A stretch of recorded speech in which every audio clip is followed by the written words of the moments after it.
Date ಬಂದ್ಬಿಟ್ಟು 29/2/19. ಈ ವರ್ಷ ಅಧಿಕ ವರ್ಷ ಆಗಿರುತ್ತೆ. ಅವ್ರು ಓಡೋಗಬೇಕು ಅಂತ ಫಿಕ್ಸ್ ಮಾಡ್ಕೊಂಡ್ರೆ 28 ಆಗಿರುತ್ತೆ ಡೇಟು. ಆದರೆ ಆ ಹುಡುಗಿ ಸಾವು ಬಂದ್ಬಿಟ್ಟು 29 ಆಗಿರುತ್ತೆ. ಅವ್ರ ಅಪ್ಪ ಅಮ್ಮ ಮನೆಗೆ ಬಂದು ನೋಡಿದ್ರೆ ಯಾರೂ ಇರಲ್ಲ ಮನೆಯಲ್ಲಿ. ಆ ಹುಡುಗಿ ಸಹ ಇರಲ್ಲ. ಆ ಹುಡುಗಿ ಎಲ್ಲೋಗಿರ್ತಾಳೆ. ಬೆಳಗ್ಗೆ ಶವ ಆಗಿ ಮನೆ ಹತ್ರ ಸಿಕ್ಕಿರ್ತಾಳೆ. ಆ ಹುಡುಗಿನ ಸಾಯಿಸಿದ್ದು ಯಾರು? ಇದೇ ದೊಡ್ಡ ಪ್ರಶ್ನೆಯಾಗಿ ನಿಂತಿರೋದು. ಇದು ಪೊಲೀಸರಿಗೂ ಸಹ ಕಂಡುಹಿಡಿಯೋಕ್ಕಾಗಿಲ್ಲ. ಯಾರು ಸಾಯಿಸಿದ್ದು? ಊರಿನ ಜನ ಹೇಳೋದ್ರ ಪ್ರಕಾರ ಆ ಹುಡುಗಿಗೆ ಒಬ್ಬ ಮಾಜಿ ಲವರ್ ಇದ್ದ, ಅವನೇ ಬಂದು ಆ ಹುಡುಗಿನ ಸಾಯಿಸಿದ್ದು ಅಂತ ಸಹ ಹೇಳ್ತಾ ಇದ್ದಾರೆ. ಯಾರಿರ್ಬೋದು ಆ ಹುಡುಗಿನ ಸಾಯಿಸಿದ್ದು? ನನಗೆ ಸಿಕ್ಕಿರೋ ಮಾಹಿತಿ ಪ್ರಕಾರ ಆ ಹುಡುಗಿ 16 ಏಜಲ್ಲಿ ಕಾಲೇಜಿಗೆ ಹೊಸ್ದಾಗಿ ಸೇರ್ಕೊಂಡಾಗ ಆ ಹುಡುಗಿ ಹಿಂದೆ ಒಬ್ಬ ಬಿದ್ದಿರ್ತಾನೆ. ಆ ಹುಡುಗನ ಹೆಸರು ಬಂದ್ಬಿಟ್ಟು ಯಶ್ ಅಂತ. ಆ ಯಶ್ ಬಂದ್ಬಿಟ್ಟು ಆ ಹುಡುಗಿನ 2 ವರ್ಷದಿಂದ ಲವ್ ಮಾಡ್ತಾ ಇರ್ತಾನೆ. ಆದರೆ ಆ ಹುಡುಗಿ ಅವನ್ನ ಒಪ್ಕೊಳ್ಳಲ್ಲ. 2 ಸತಿ ಪ್ರಪೋಸ್ ಸಹ ಮಾಡಿರ್ತಾನೆ, ಒಪ್ಕೊಳ್ಳಲ್ಲ. ಯಾಕಂದರೆ ಅವಳು ಇನ್ನೊಬ್ಬ ಪ್ರೇಮ್ ಜೊತೆ ಲವ್ ಮಾಡ್ತಾ ಇರ್ತಾಳೆ. ಆ ಹುಡುಗಿ ಒಪ್ಕೊಳ್ಳಲ್ಲ.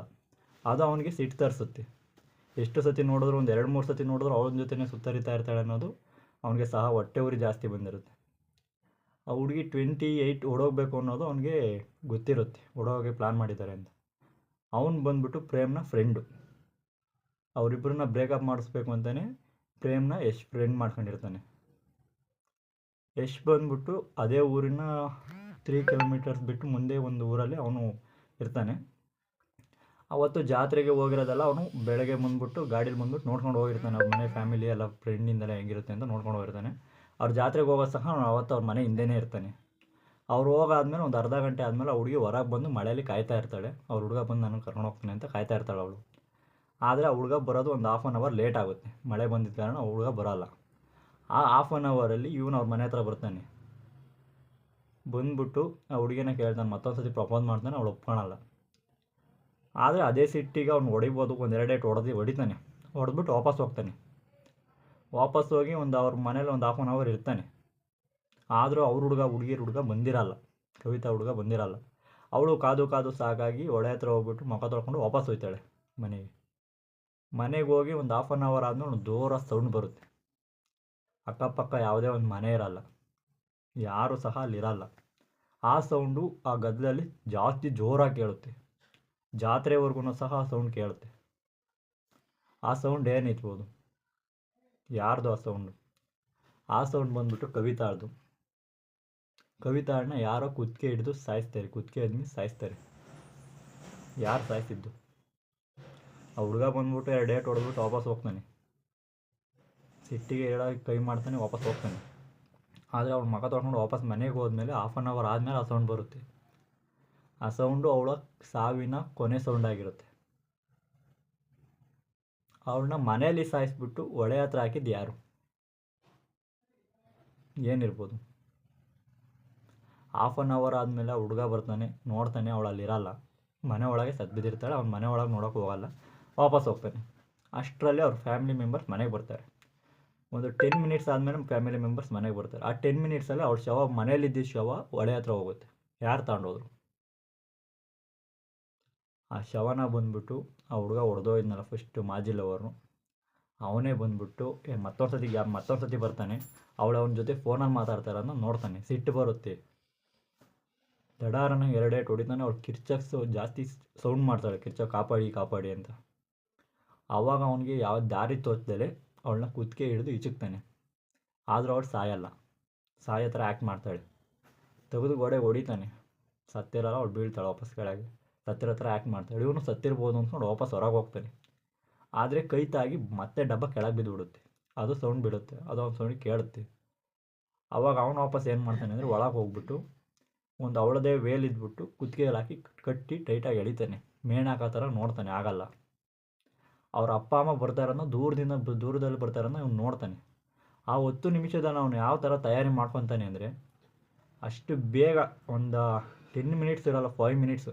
ಆ 5 minutesಲ್ಲಿ ಅಲ್ಲಿಂದ ಅವ್ರ ಮನೆ ಪಕ್ಕದಲ್ಲಿರೋ ಹೊಳೆ ಹತ್ರ ಆ ಬಾಡಿನ ತಗೊಂಡೋಗ್ತಾನೆ. ಹಾಕ್ತಾನೆ. ಅಲ್ಲೋದ್ಮೇಲೆ ಅವನಿಗೆ ಭಯ ಆಗುತ್ತೆ. ನಾನು ಈ ಥರ ಮಾಡ್ಬಿಟ್ನಲ್ಲ, ನಾಳೆ ಪೊಲೀಸ್ನವ್ರ ಕೈ ಸಿಗಾಕೊಂಡ್ರೆ ಏನಾಗ್ಬೋದು ಅಂತ ಹೇಳ್ಬಿಟ್ಟು 2 ದಿನ ಅವಳದೇ ಬಾಡಿನ ಅವಳನ್ನ ರೂಮಲ್ಲಿ ತಗೊಂಡೋಗಿ ಡ್ರಮ್ಮಲ್ಲಿ ಬಚ್ಚಿಟ್ಕೊತಾನೆ. 2 ದಿನ ಆದಮೇಲೆ ಸ್ಮೆಲ್ ಬರೋಕ್ಕೆ ಸ್ಟಾರ್ಟ್ ಆಗುತ್ತೆ ಬಾಡಿ. ಆವಾಗ ಬೇರೆಯವ್ರಿಗೆ ಡೌಟ್ ಬರುತ್ತೆ ಅಂತ ಹೇಳ್ಬಿಟ್ಟು ತಾಂಬಂದು ನದಿ ದಡದಲ್ಲಿ ಎಸಿತಾನೆ. ನದಿ ದಡದಲ್ಲಿ ಎಸೆದ್ಮೇಲೆ ಅವಳು ಅಲ್ಲೇ ಬಾಡಿ ಆಲ್ಮೋಸ್ಟ್ ಮುಕ್ಕಾಲು ಭಾಗ ಒಂಥರ ಸ್ಮೆಲ್ ಬರೋಕ್ಕೆ ಸ್ಟಾರ್ಟ್ ಆಗಿರುತ್ತೆ. ಸ್ಮೆಲ್ ಬರಬಾರ್ದು ಅಂತ ಹೇಳ್ಬಿಟ್ಟು ಸೆಂಟ್ ಬಾಡಿ ಮೇಲೆ ಸೆಂಟ್ ಹೊಡಿತಾನೆ, ಸ್ಮೆಲ್ ಬರಬಾರ್ದು ಅಂತ. ನೀರಿಗೆ ಬಿದ್ದ ಮೇಲೆ ಮತ್ತೆ ಸೆಂಟಿಂದೆಲ್ಲ ಕ್ಲಿಯರ್ ಆಗಿ ಮತ್ತೆ ಅವಳು ವಾಪಸ್ ಅವಳ ಬಾಡಿ ಸ್ಮೆಲ್ ಬರೋಕ್ಕೆ ಸ್ಟಾರ್ಟ್ ಆಗುತ್ತೆ. ಆವಾಗ ಪೊಲೀಸ್ನವರು ಬಂದು ನೋಡಿ ಏನಿರ್ಬೋದು ಅಂತ ಕೇಸ್ನೆಲ್ಲ ಇನ್ವೆಸ್ಟಿಗೇಷನ್ ಮಾಡ್ತಾರೆ. ಆದರೆ ಸಿಗಲ್ಲ, ಯಾವುದೇ ಒಂದು ಕ್ಲೂ ಸಹ ಸಿಗಲ್ಲ. ಅವನು ಊರು ಬಿಟ್ಟು ಹೋಗಿರ್ತಾನೆ. ಅಲ್ಲೇ ಒಂದು 2 ದಿನ ಇರುತ್ತೆ, ಅವ್ನು ಬಾಡಿ ಎಸ್ತಾನೆ ಸೀದಾ ಊರಿಗೆ ಹೋಗ್ಬಿಡ್ತಾನೆ, ಬೇರೆ ಊರಿಗೆ ಊರು ಬಿಟ್ಬಿಡ್ತಾನೆ. ಯಾವುದೇ ಒಂದು ಪ್ರೂಫ್ ಸಮೇತನೂ ಅವ್ರ ಮನೇಲಿ ಆ ಹುಡುಗ ಬಿಟ್ಟಿರಲ್ಲ. ಕ್ಲಿಯರಾಗಿ ಏನಿರುತ್ತೋ ಅದೆಲ್ಲ ಡಾಕ್ಯುಮೆಂಟ್ಸ್ ಎಲ್ಲ ಕ್ಲಿಯರ್ ಮಾಡ್ಕೊಂಡು ಅವ್ನು ಬೇರೆ ಊರಿಗೂ ಹೋಗಿರ್ತಾನೆ. ಆದ್ರೆ ಇವ್ರಿಗೇನು ಕ್ಲೂ ಸಿಗದ ಕಾರಣ ಅವನಲ್ಲ ಅಂತ ಸುಮ್ಮನೆ ಆಗ್ತಾರೆ. ಬಾಡಿ ಸಿಗುತ್ತೆ, ಅವ್ರ ಅಪ್ಪ ಅಮ್ಮ ಬಾಡಿ ತಗೊಂಡೋಗ್ಬಿಟ್ಟು ಸುಟ್ಟಾಕಿ ಅವರು ಸಹ ಮನೆ ಬಿಟ್ಟು ಹೋಗ್ತಾರೆ. ಮನೆ ಏನಾಗುತ್ತೆ ಅಂದರೆ 1 ಮಂತ್ಸ್ ಆದಮೇಲೆ ಖಾಲಿ ಫುಲ್ಲು ಖಾಲಿ ಹೊಡೆಯೋಕ್ಕೆ ಸ್ಟಾರ್ಟ್ ಆಗುತ್ತೆ, ಪಾಳು ಬೀಳುತ್ತೆ. ಆ ಮನೆ ಹತ್ರ ಯಾರೂ ಸಹ ಬರಲ್ಲ. ಮತ್ತೆ 3 ವರ್ಷ ಏನು ಗದ್ದಲೆ ಏನು ಸೌಂಡೇ ಇರಲ್ಲ. 3 ವರ್ಷದ ತನಕ ಯಾವುದೇ ಒಂದು ರೀತಿ ಮನೇಲಿ ಸೌಂಡೇ ಇರಲ್ಲ. ಮತ್ತೆ ಅಧಿಕ ವರ್ಷ 94ರಲ್ಲಿ ಸ್ಟಾರ್ಟ್ ಆಗುತ್ತೆ. ಅವತ್ತು 29 ಸೌಂಡು ಸ್ಟಾರ್ಟ್ ಆಗುತ್ತೆ. ಆ ಸೌಂಡು ಆ ಸುತ್ತಮುತ್ತ ಇರೋ ಊರಲ್ಲಿರೋ ಎಲ್ಲರನ್ನೂ ಮನಗಿದ್ದವ್ರನ್ನ ಎಬ್ಬರಿಸುತ್ತೆ.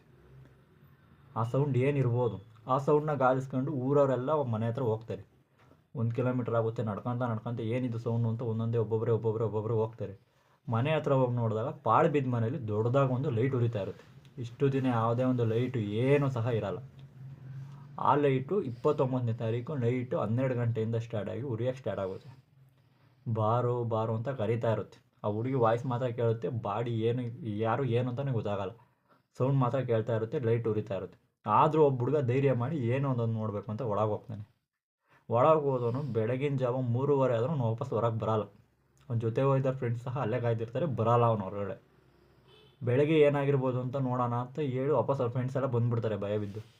ಆದರೆ ಅಲ್ಲೋದಾಗ ಅವನು ಒಳಗೆ ಹೋಗಿರ್ದನು ವಾಪಸ್ ಹೊರಗೆ ಬರಲ್ಲ. ಬೆಳಗಿನ ಜಾವ 7 ಗಂಟೆ 8 ಗಂಟೆ ಆಗಿರುತ್ತೆ ಬೆಳಗ್ಗೆ. ಮತ್ತು ಅವಾಗ ಅವ್ನು ನೋಡಬೇಕು ಅಂತ ಅವ್ರ ಫ್ರೆಂಡ್ಸ್ ಹೋದವರು ಬಾಡಿ ಅವ್ನ ಮನೆ ಮುಂದೆ ಇರೋ ಒಂದು ಮರದಲ್ಲಿ ನೇತಾಡ್ತಾ ಇರುತ್ತೆ. ಅದ್ರ ಮೇಲೆ ಅವ್ನ ರಕ್ತದಲ್ಲಿ ಅವ್ರ ಬಟ್ಟೆ ಮೇಲೆ ಬರೆದಿರುತ್ತೆ, ನಾನು ನಿನಗೋಸ್ಕರ ಕಾಯ್ತಾ ಇದ್ದೀನಿ ಹಬ್ಬ ಅಂತ ಬರೆದಿರುತ್ತೆ. ಅದನ್ನು ನೋಡಿದಂಥ ಅವ್ರ ಫ್ರೆಂಡ್ಸು ಅವನ ಬಾಡಿ ಸಹ ತಗೊಂಡು ಅವರು ಅಲ್ಲಿಂದ ಜೂಟಾಕ್ಬಿಡ್ತಾರೆ, ಯಾರೂ ಸಹ ಇರಲ್ಲ. 29 ಸ್ಟಾರ್ಟ್ ಆಗಿದ್ದು ಮತ್ತೆ ಮಾರ್ಚ್ 1ನೇ ತಾರೀಕಲ್ಲಿ ಅದೇ ಥರ ಸೌಂಡ್ ಸ್ಟಾರ್ಟ್ ಆಗುತ್ತೆ. ಯಾರೂ ಸಹ ಸೌಂಡಲ್ಲಿ ಯಾರು ಹೋಗೋದೇ ಬಿಟ್ಬಿಡ್ತಾರೆ. ಇದು ನಮಗೆ ಆಗಬೇಕು, ಮೊದಲೇ ಹುಡುಗ ಆ ಥರ ಆಗೋನೆ ಅಂತ ಬಿಟ್ಬಿಡ್ತಾರೆ. ಅದು ದೆವ್ವ ಅಂತ ಕನ್ಫರ್ಮ್ ಆಗೋರಿಗೆ ಗೊತ್ತಾಗುತ್ತೆ. ಆದರೂ ಊರಲ್ಲಿ ಎಷ್ಟೋ ಜನಕ್ಕೆ ದೆವ್ವ ಅನ್ನೋದು ಗೊತ್ತಿಲ್ಲ. ಇದನ್ನು ಚೆಕ್ ಮಾಡಬೇಕು ಅಂತ ಫ್ರೆಂಡ್ಸ್ 4 ಜನ ಫ್ರೆಂಡ್ಸು ಅದು ಗ್ರೂಪ್ನ ಚೆಕ್ ಮಾಡಬೇಕು ಅಂತೇಳಿ ಒಂದು ಗ್ರೂಪ್ ಕಟ್ಕೊಂಡು ಎಷ್ಟೋ ಧೈರ್ಯಗಳನ್ನೆಲ್ಲ ಏನೇನು ಬೇಕು ಅದನ್ನೆಲ್ಲ ರೆಡಿ ಮಾಡ್ಕೊಂಡು ಅಷ್ಟು ಧೈರ್ಯ ತಗೊಂಡು ಅವ್ರು ವಾಪಸ್ ಒಳಗೆ ಹೋಗ್ಬೇಕು ಅಂತ ಹೋಗ್ತಾರೆ.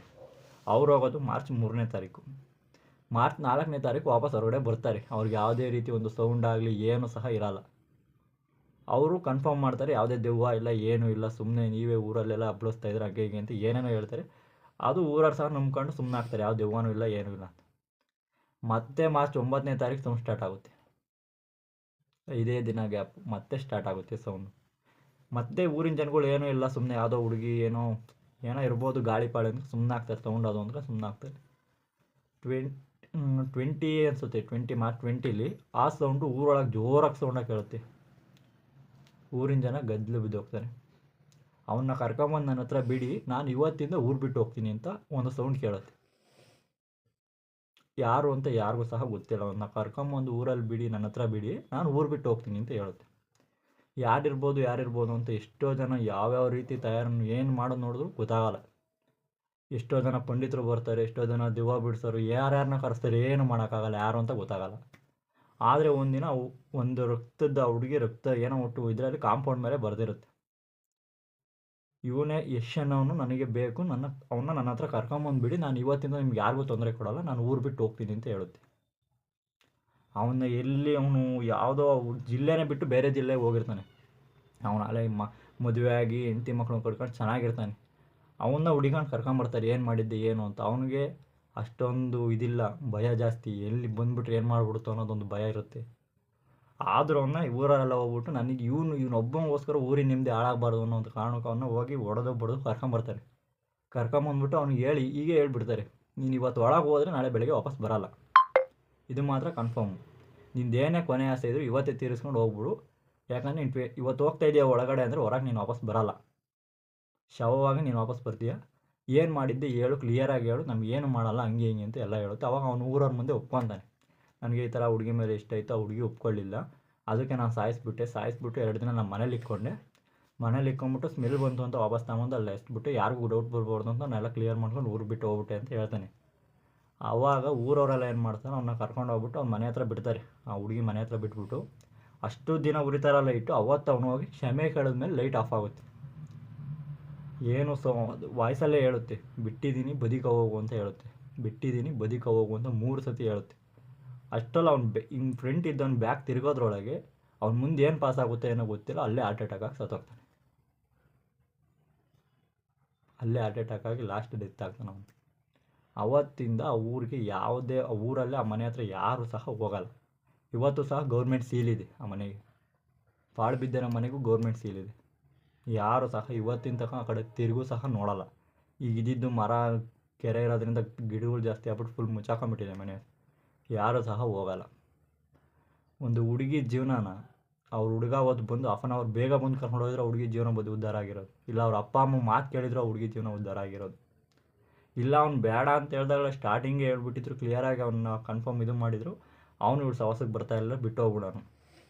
ಈ ಹುಡುಗಿ ಅವನ ಹತ್ರನೂ ಒಂದು 1 ಮಾತಾಡಿ ಫ್ರೆಂಡ್ ಥರ ಮಾತಾಡ್ತಾ ಇದ್ಲು, ಅದನ್ನು ಅವನು ಬೇರೆ ಥರ ತಿಳ್ಕೊಂಬಿಟ್ಟ, ನನ್ನೇ ಲವ್ ಮಾಡ್ತಾವಳು ಇವಳು ಅಂತ ಎಷ್ಟು ತಿಳ್ಕೊಂಬಿಟ್ಟು ಅವ್ನು ಪಾಸಿಟಿವ್ ಯೋಚನೆ ಮಾಡಿ ನನ್ನೇ ಲವ್ ಮಾಡ್ತಾವಳು, ಆದರೂ ಅವನ ಜೊತೆ ಲವ್ ಮಾಡ್ತಾವಳೆ ಅಂತ ಹೇಳ್ಬಿಟ್ಟು ಸಾಯಿಸ್ಬಿಟ್ಟ. ಅದು ತಪ್ಪ ಹುಡುಗಿ ಮಾಡಿದ್ದು. ಇವು 4ರಲ್ಲಿ ಯಾವ್ದಾದ್ರು ಒಂದು ಕರೆಕ್ಟಾಗಿ ಇದ್ದಿದ್ದು ಆ ಹುಡುಗಿ ಜೀವನ ಹಾಳಾಗ್ತಾ ಇರಲಿಲ್ಲ, ಆ ಹುಡುಗಿಯಿಂದ ಊರವ್ರಿಗೆ ಪ್ರಾಬ್ಲಮ್ ಆಗ್ತಾ ಇರಲಿಲ್ಲ, ಅವನ ಜೀವ ಸಹ ಹೋಗ್ತಾ ಇರಲಿಲ್ಲ. ಇಷ್ಟೇ ಕೊನೆ ಮ್ಯಾಟ್ರ್ ಬಂದ್ಬಿಟ್ಟು ಆ ಹುಡುಗಿ ಪ್ರೀತಿಯಿಂದ ಆದಂಥ ಇಷ್ಟು ಮ್ಯಾಟ್ರ್ ಸಹ ಊರವ್ರು ನಿದ್ದೆಗೆಡಿಸಿರುತ್ತೆ. ಅವ್ರ ಅಪ್ಪ ಅಮ್ಮನೂ ಸಹ ಎಲ್ಲೋದ್ರು ಅಂತ ಊರವ್ರಿಗೆ ಯಾರಿಗೂ ಗೊತ್ತಿರಲ್ಲ. ಆ ಹುಡುಗನೂ ಸಹ ಅವ್ರು ಸಿಗಲಿಲ್ಲ ಅನ್ನೋ ಇದ್ರಲ್ಲಿ ಅವನು ಮೇಣ ಹಾಕೊಂಡು ಅವನು ಸತ್ತೋಗ್ತಾನೆ. ಅವ್ರ ಅಪ್ಪ ಅಮ್ಮ ಇವಳು ದೆವ್ವ ಆಗಿದ್ದಾಳೆ ಅಂತ ಗೊತ್ತಾಗ್ಬಿಟ್ಟು ಅವ್ರ ಫ್ಯಾಮಿಲಿ ಮೆಂಬರ್ಸ್ ಅವರಿಂದ ದೂರ ಆಗ್ತಾರೆ, ಅವ್ರ ಅಪ್ಪ ಅಮ್ಮ ಬೇರೆ ಸಪ್ರೇಟ್ ಆಗ್ತಾರೆ. ಒಂದೇ ಒಂದು ಲವ್ ಕೇಸು ಈ ನೆಮ್ಮದಿಯಾಗಿದ್ದಂಥ ಒಂದು ಸಂಸಾರನ ವಿಚಿತ್ರ ಮಾಡಾಕ್ಬಿಡುತ್ತೆ. ಅದಕ್ಕೆ ಹೇಳೋದು, ಕಾಲೇಜ್ ಹೋಗ್ಬೇಕಾದ್ರೆ ಓದೋದನ್ನ ನೋಡಿ, ಲವ್ವು ಇವೆಲ್ಲ ನೆಕ್ಸ್ಟ್ ಏನು ಬೇಕೋ ಅದನ್ನು ಮುಂದಕ್ಕೆ ಮೂವ್ ಮಾಡಿ.